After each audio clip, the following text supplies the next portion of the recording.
गुरुचरित्रातील अध्याय 2.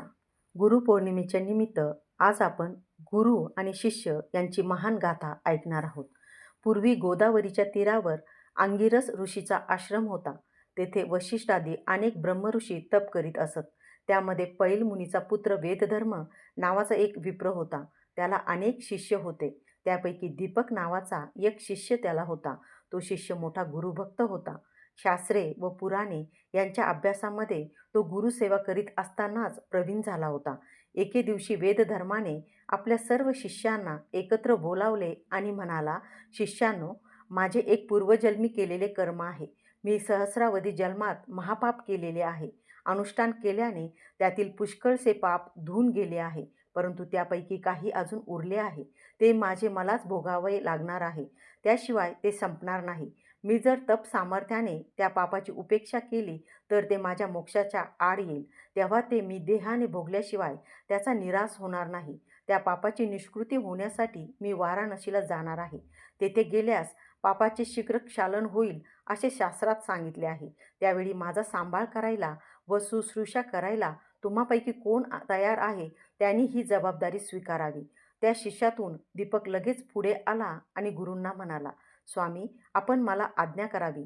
मी आपली कशी सेवा करावी ते मला निसंकोचपणे सांगावे.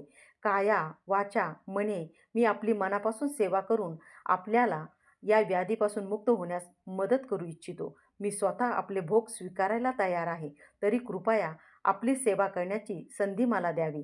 दीपकाचे वचन ऐकून वेदधर्म दीपकाला म्हणाला, दीपका, माझे भोग मलाच भोगावे लागतील. ते मुलाला किंवा शिष्याला घेता येत नाहीत. मी केलेल्या पापामुळे यापुढे 21 वर्ष मी कुष्ठाने अंग झडलेला, आंधळा, पांगळा असा होईन. हे सर्व शरीराचे भोग मी 21 वर्ष भोगल्याशिवाय नष्ट होणार नाहीत. तेव्हा त्या सर्व काळामध्ये तुला माझी सेवा करण्याची इच्छा असेल तर तू मला काशीला घेऊन चल. तुझ्यामुळे हे शिष्योत्तमा मी शाश्वत पदास पोचू शकेल. काशीस मणिकर्णिकेच्या उत्तरेस कंबळेश्वर तीर्थाजवळ ते गुरु शिष्य राहिले. तेथे वेदधर्मास कुष्ठरोग झाला. गुरुला दिलेल्या वचनाप्रमाणे दीपकाने गुरुची अत्यंत मनोभावे सेवा केली. गलित गात्र व चिडखोर झालेल्या गुरुच्या सर्व लहरी व केलेला छळ त्या शिष्योत्तमाने आनंदाने सोसून त्याची सेवा केली. दीपकाची गुरुसेवा पाहून भगवान शंकर अत्यंत प्रसन्न झाले. तुला वरदान देऊन मी तुझ्या गुरुची व्याधी नष्ट करतो असे भगवान शंकर दीपकाला म्हणाले. परंतु गुरुची आज्ञा नसल्यामुळे दीपकाने वरदान घेण्याचे नाकारले. भगवान शंकरांना त्याची गुरुभक्ती पाहून नवल वाटले. त्यांनी श्री विष्णूंना दीपकाच्या गुरुभक्तीची सर्व कथा सांगितली. त्याची गुरुभक्ती पाहून भगवान साक्षात समाधान पावले. दीपकासमोर प्रकट होऊन त्यांनी दीपकाला वर मागण्यास सांगितले.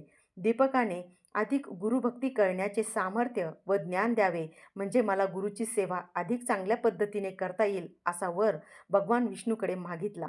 श्री विष्णू दीपकाला तसा वर देऊन अंतर्धान पावले. नंतर दीपक गुरुजवळ गेला तेव्हा गुरुने त्याला विचारले, भगवान विष्णूने तुला काय वरदान दिले ते मला सांग.